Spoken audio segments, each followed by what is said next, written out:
Wah wah wah, tepat dikabarkan beberapa menit yang lalu oleh situs web Fiksi Garuda.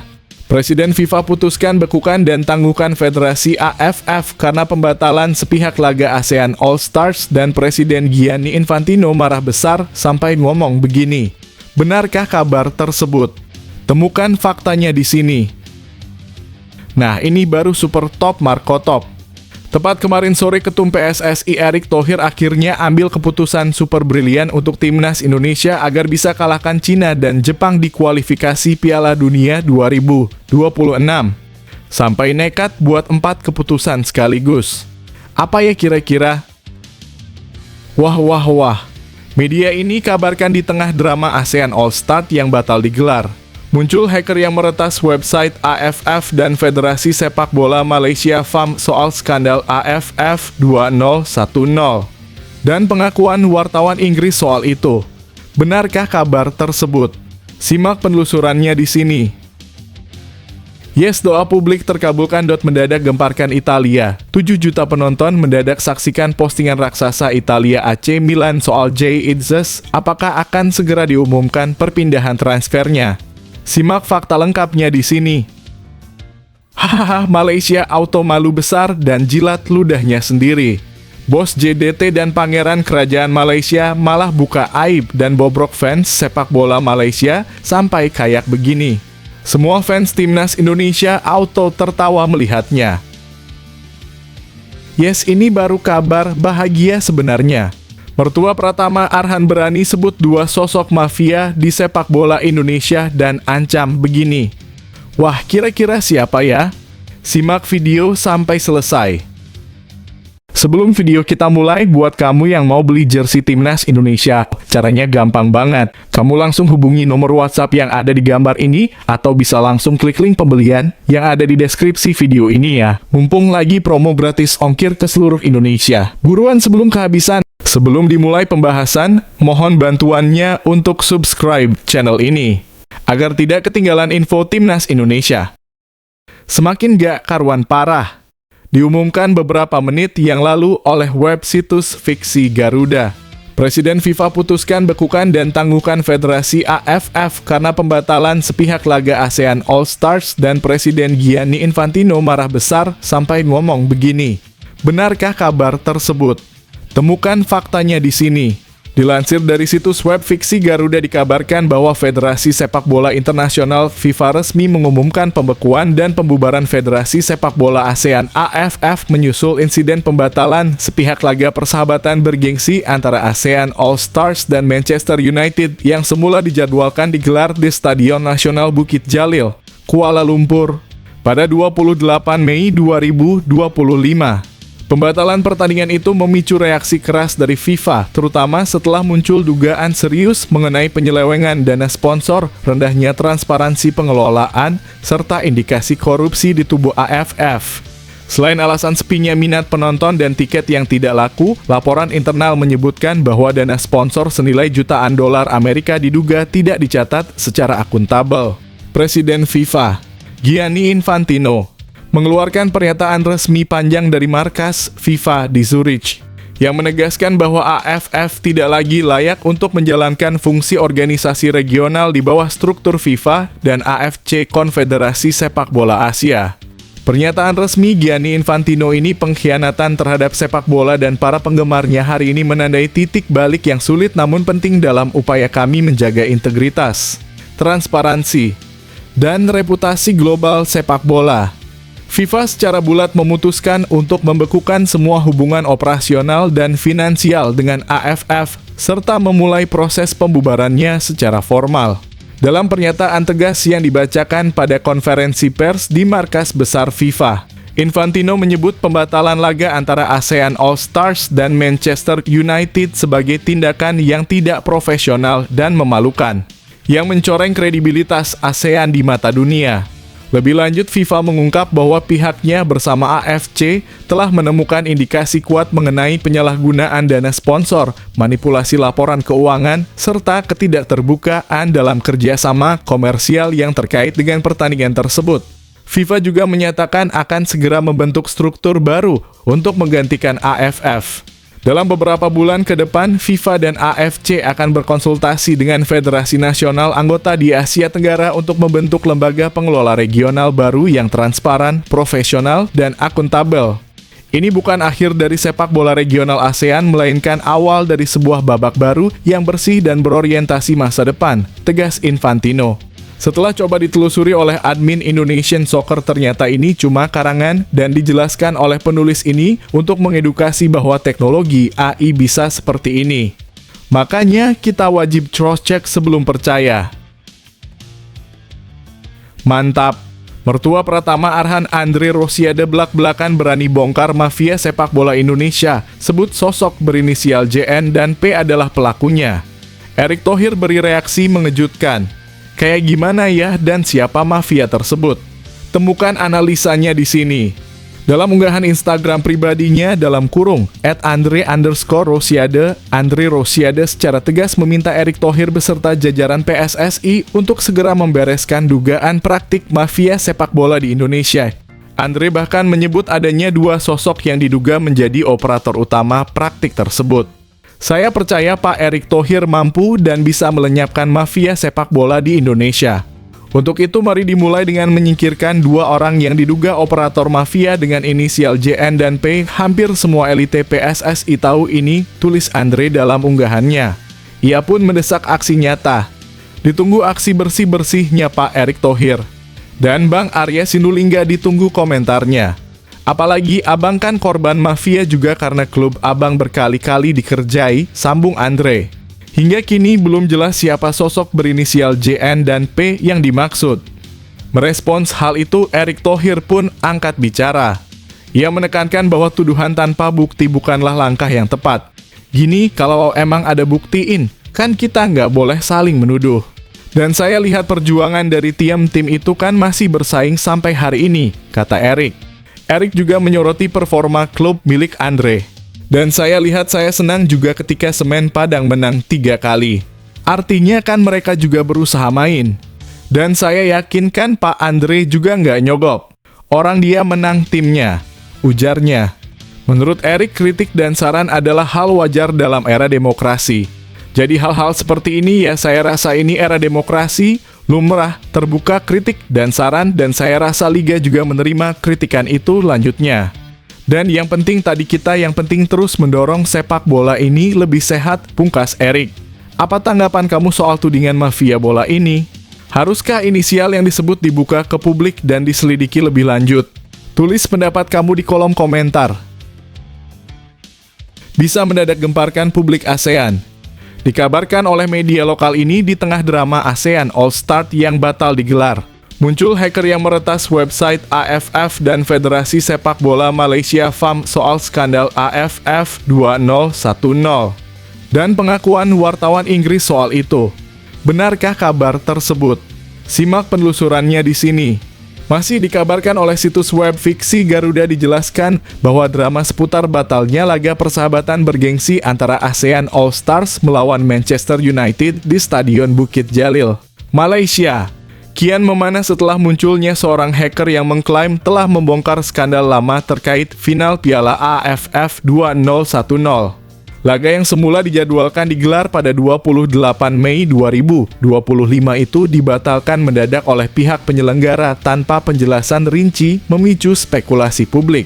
Namun suasana kian panas ketika seorang anonim dengan nama samaran @tiger_21 meretas situs resmi Federasi Sepak Bola Malaysia dalam kurung FAM dan situs resmi Federasi Sepak Bola ASEAN dalam kurung AFF. Dalam pesan yang dipasang di halaman utama kedua situs tersebut, sang peretas menuding bahwa AFF dan FAM telah bersekongkol pada final Piala AFF 2010 untuk menjatuhkan timnas Indonesia. Ia mengklaim memiliki bukti bahwa sejumlah pejabat AFF bersama Federasi Malaysia menyuap wasit dan beberapa pemain Indonesia agar tampil buruk di leg pertama final yang berlangsung di Stadion Bukit Jalil. Pertandingan itu sudah diatur. Malaysia menang bukan karena strategi, tapi karena manipulasi, tulis @tiger_21 dalam pesannya. Ia juga menyertakan sejumlah dokumen dan korespondensi email yang disebut-sebut sebagai bukti transaksi dan komunikasi internal antara pejabat federasi dan pihak-pihak yang terlibat. Mengungkap lebih lanjut soal kebenaran tudingan ini, seorang wartawan sepak bola senior asal Inggris, John Smith, yang telah meliput sepak bola Asia Tenggara selama lebih dari 2 dekade, turut memberikan pandangannya. Dalam wawancara eksklusif dengan Harian Bola, Smith mengonfirmasi bahwa informasi yang dibocorkan oleh hacker ini sangat mungkin benar dan mendukung adanya kecurangan dalam final Piala AFF 2010. Selama bertahun-tahun saya mengikuti sepak bola Asia Tenggara, banyak rumor dan desas-desus yang berkembang tentang pengaturan pertandingan di turnamen besar seperti Piala AFF. Kemenangan Malaysia di final 2010 memang terasa janggal, terutama dengan keputusan-keputusan kontroversial dari wasit. Kini dengan munculnya bukti dari hacker ini, saya rasa ini bukan hanya sekadar rumor lagi, ujar John Smith, wartawan The Sun. Smith melanjutkan, saya memiliki sumber yang sangat terpercaya di kawasan ini dan mereka telah lama memperingatkan tentang adanya pengaturan pertandingan. Itu bukan hanya soal pertandingan Malaysia-Indonesia, tapi lebih besar lagi. Ketika Anda melihat pola dan bukti-bukti yang ada, maka saya rasa kita bisa percaya bahwa manipulasi itu memang terjadi. Setelah kembali coba ditelusuri oleh admin Indonesian Soccer, ternyata ini cuma karangan belaka dan penulis sudah berpesan untuk edukasi saja untuk pembaca karena ini teknologi AI. Hahaha, baru sadar ya. Bos JDT dan ex-manajer Timnas Malaysia blak-blakan buka aib fans Timnas Malaysia yang super aneh dan konyol. Malulah sama Thailand dan Indonesia. Penasaran? Ini pernyataannya. Pemilik Johor Darul Takzim, Tunku Ismail mengaku kecewa dengan mentalitas fan sepak bola Malaysia. Menurut Tunku Ismail, sebagian fan sepak bola Malaysia tidak memiliki profesionalisme dan jauh dari semangat berkompetisi sehat. Pernyataan ini disampaikan usai munculnya sindiran dari sejumlah pihak atas dominasi JDT di Liga Super Malaysia. Tunku Ismail menegaskan bahwa dominasi JDT bukan semata soal partisipasi, melainkan hasil dari konsistensi klub dalam bertumbuh dan berkembang secara profesional dari tahun ke tahun.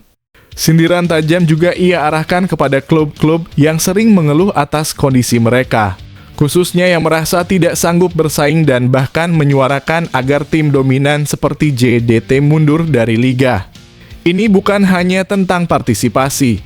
Ini selalu tentang penguasaan dan peningkatan sejak awal, tegas Tunku Ismail. Lebih jauh, ia menilai bahwa berbagai keluhan tersebut menunjukkan mentalitas yang memalukan dalam dunia sepak bola Malaysia. Ini memalukan dan negara tetangga seperti Thailand dan Indonesia juga jelas melihat mentalitas sepak bola di Malaysia, katanya. Kalau tidak mampu bersaing lebih baik mundur, lanjutnya. JDT juga tidak akan mampu bersaing di pentas Asia jika kami memiliki mentalitas seperti itu. Ia menambahkan bahwa JDT pun memiliki anggaran yang jauh lebih rendah dibandingkan banyak tim Asia lainnya. Namun, itu tidak menjadi alasan untuk menyerah. Tetapi kami masih mampu finish di posisi ketiga dari 12 tim musim ini, pungkas Tunku Ismail. Setujukah kamu dengan pernyataan Tunku Ismail? Apakah mentalitas seperti ini juga terjadi di liga-liga lain? Yuk diskusikan di kolom komentar. Negara sirik komunis gak tahu malu. Diumumkan media Cinanya langsung. Fans timnas Cina belak-belakan gak terima timnas Indonesia makin tambah banyak pemain naturalisasi. Sampai suruh periksa bahwa itu ilegal atau tidak. Bahkan ada yang sampai ngomong gini. Waduh, apa yang terjadi? Simak video sampai selesai. Media ternama asal Cina, Sohu, langsung mengangkat isu ini dengan tajuk mencolok, timnas Cina dalam bahaya. Indonesia akan naturalisasi fan di kecil dan diharapkan bermain di kualifikasi Piala Dunia di bulan Juni. Tak butuh waktu lama, kekhawatiran netizen Cina pun memuncak. Banyak yang merasa bahwa timnas mereka menghadapi tantangan berat yang belum pernah seberat ini. Itu benar-benar lucu. Tim nasional Cina berada dalam bahaya. Memangnya pernah ada waktu ketika mereka tidak berada dalam bahaya?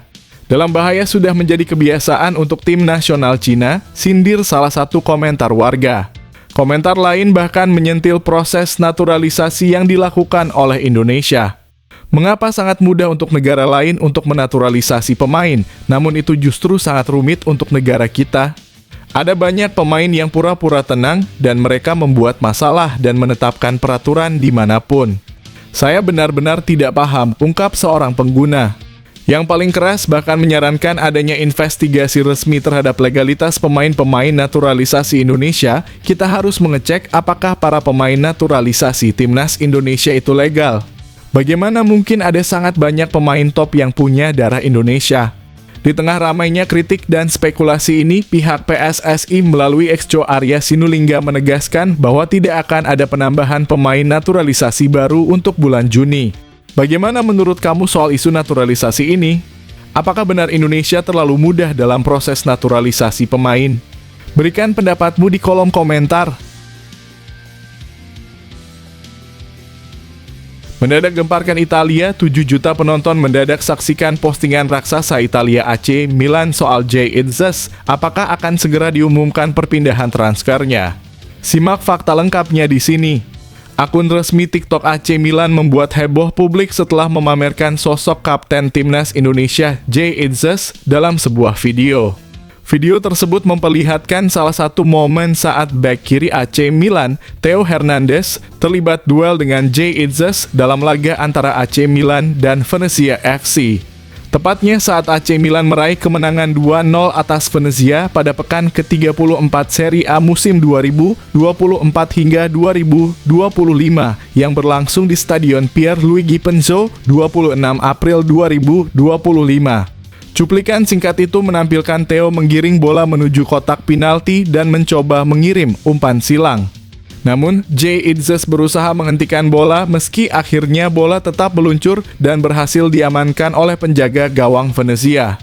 Dalam unggahan tersebut, AC Milan hanya menulis keterangan singkat THEO disertai emoji hati berwarna merah dan hitam. Hingga kini video tersebut telah ditonton lebih dari 7,2 juta kali dan membuat heboh warganet. Sebagian besar komentar berasal dari penggemar Indonesia yang menyoroti kemunculan Jay Itzes. Meski hanya berdurasi singkat, kemunculan pemain berusia 24 tahun itu langsung memicu spekulasi tentang kemungkinan transfernya ke San Siro. Padahal bolanya gak gol dan ditangkap kiper, tetapi diposting. Tahu kan maksudnya apa komentar netizen dengan akun @lufim_? Jay Itzes to AC Milan, ujar netizen lainnya @falsoftspoken. Meski tidak ada pernyataan langsung mengenai transfer, sejumlah pengamat menganggap unggahan tersebut sebagai indikasi kuat bahwa AC Milan tengah memantau Jay Itzes. Terlebih sepanjang musim 2024 hingga 2025, Jay Itzes tampil impresif bersama Venezia menjadi pilar utama di lini belakang dan hampir selalu dipercaya tampil sejak menit pertama dalam pertandingan-pertandingan krusial. Bagaimana menurut kamu? Apakah ini tanda bahwa Jay Itzes bakal segera bergabung dengan AC Milan? Atau cuma kebetulan semata? Tulis pendapat kamu di kolom komentar. Alhamdulillah kabar gembira tepat kemarin sore, Erick Thohir akhirnya ambil keputusan super brilian untuk timnas Indonesia agar bisa kalahkan Cina dan Jepang di kualifikasi Piala Dunia 2026. Sampai nekat buat 4 keputusan sekaligus. Apakah itu? Simak video sampai selesai. Ketua Umum PSSI Erick Thohir memberikan bocoran soal rencana uji coba timnas Indonesia pada jendela FIFA Matchday September 2025 mendatang. Jadi kami ada slot FIFA Matchday di September 2025, ujar Erick kepada awak media baru-baru ini. Meski belum tahu bagaimana hasil pertandingan di bulan Juni nanti, Erick menegaskan pentingnya tetap menjaga semangat. Saya tidak tahu hasil Juni seperti apa dan harus tetap optimis mendapatkan poin sebanyak-banyaknya, ujarnya penuh harap. Karena bulan September masih kosong, momen itu akan dimanfaatkan untuk menggelar uji coba. September ini kosong dan harus diisi dengan uji coba, sambung Erick. Menariknya, respons awal sudah datang dari 2 negara. Yang hari ini respon baru Lebanon dan Kuwait, katanya. Kami sedang lihat siapa yang cocok. Namun keputusan akhir tetap berada di tangan pelatih timnas. Nanti pelatih timnas Indonesia kita yang akan lihat. Jadi kami harus uji coba melawan mereka, ujar Erick menjelaskan. Satu slot mungkin dari tim Timur Tengah, dalam kurung, Lebanon atau Kuwait, atau mungkin 2 negara itu. Ia menambahkan, saya tidak tahu nanti bagaimana. Nah, yang satu slot lagi akan kami coba lihat ke Malaysia yang sedang berbenah diri juga. Kita lihat Malaysia sedang ganti pelatih dan banyak pemain baru, ujarnya. Ya, kami mau uji coba melawan mereka. Sepertinya kita sudah kangen juga melawan Malaysia dan sudah cukup lama. Tesnya Lila sama-sama, tambahnya. Kami sudah menjawab surat dari Rusia, kata Erick Thohir. Mereka meminta bertanding pada September dan Oktober, tapi Oktober kami tidak bisa. Lalu September kami juga sudah ada yang respon, tutupnya. Menurut kamu siapa yang paling seru untuk jadi lawan uji coba timnas Indonesia nanti? Yuk, tulis komentarmu.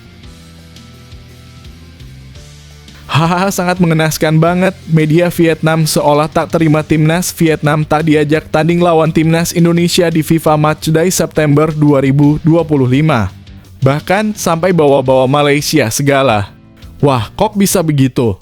Simak sampai selesai. Media Vietnam Tet Hao 247 bahkan menilai negara yang diundang PSSI memiliki koneksi kuat di Asia Tenggara, yakni Malaysia. Timnas Indonesia siap menghadapi FIFA Days bulan September ini. Mereka siap menghadapi tim yang punya koneksi kuat di kawasan Asia Tenggara, tulis mereka. Pada bulan September kita ada FIFA Days. Kita belum tahu bagaimana Indonesia akan finish di putaran ketiga kualifikasi Piala Dunia, tetapi kita harus optimis. Kalau dapat banyak poin, kita bisa finish di posisi kedua, ketiga, atau keempat. Itu artinya kita juga harus mempersiapkan diri untuk pertandingan di bulan Oktober dan November, ungkapnya. Menurut Erick, PSSI dan Timnas Indonesia sudah memperhitungkan kemungkinan timnya masuk pada babak kualifikasi keempat, yang mana lawannya mayoritas berasal dari kawasan Timur Tengah. Sebelumnya The Tao 247 terlihat kaget mendengar pernyataan pihak PSSI yang tak tertarik mengadakan laga uji coba antara tim nasional dalam kurung Timnas Indonesia versus Rusia pada FIFA Matchday September 2025. Padahal Federasi Sepak Bola Rusia dalam kurung RFU sudah menyurati pihak PSSI, namun menurut pernyataan anggota Exco PSSI, Arya Sinulinga, kemungkinan penawaran itu ditolak. Bagaimana menurut kamu, apakah pertandingan melawan Malaysia bakal menjadi ujian berat bagi timnas Indonesia? Dan seberapa besar kemungkinan Indonesia bisa melaju ke babak kualifikasi keempat? Ayo, beri pendapatmu di kolom komentar. Kevin Dix dan Dean James sudah sembuh dari cedera dan siap dimainkan di laga krusial saat timnas Indonesia versus Cina di kualifikasi Piala Dunia 2026. Jadi harapanku, usia Ketum PSSI Erick Thohir sampaikan kabar ini kemarin sore. Kira-kira apa ya? Simak detailnya di sini.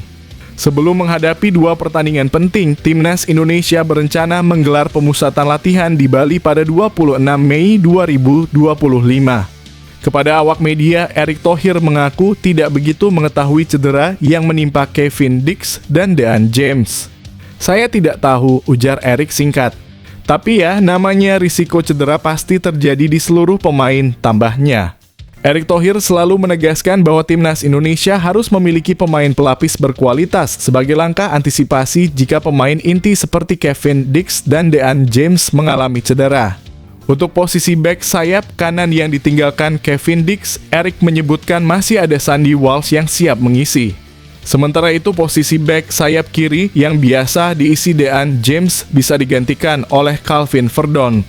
Saya dulu bilang kenapa timnas Indonesia itu harus punya 22 atau bahkan 33 pemain berkualitas, kata Erick.